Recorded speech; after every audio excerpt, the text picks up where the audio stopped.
Now, Jesus always pleased his Father. What was his heart desire?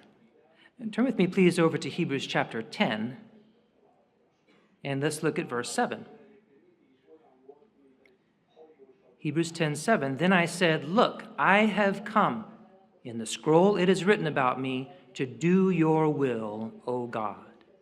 Yes, doing God's will, pleasing his Father was of utmost importance to Jesus, and that guided his actions, his speech, his decisions.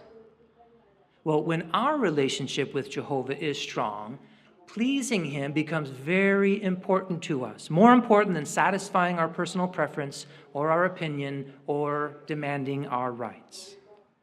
Pleasing Jehovah is more important than demanding your rights. That's what Jeff Winder, governing body member, has just said. I hope you all know where I'm going with this. Jehovah's Witnesses have the right to report child abuse to the authorities. It's their right.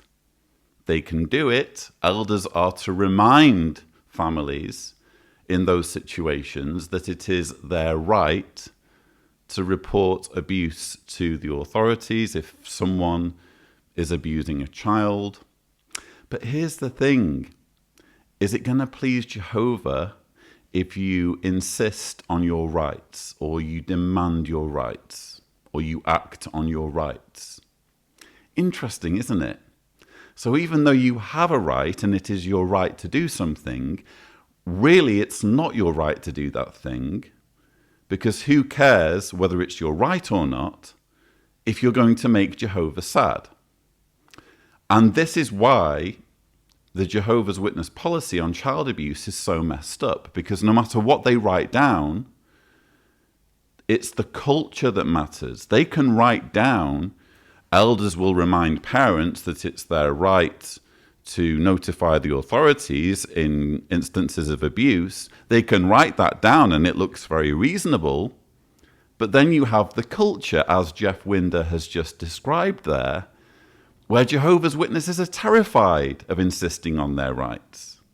And it's not even a new thing. This sort of language has been used repeatedly, including in recent years. I'm going to show you a clip from the 2024 convention where a speaker said pretty much the same thing. Cultivate modesty so you're an example to others. We show we're modest when we do not demand our own rights.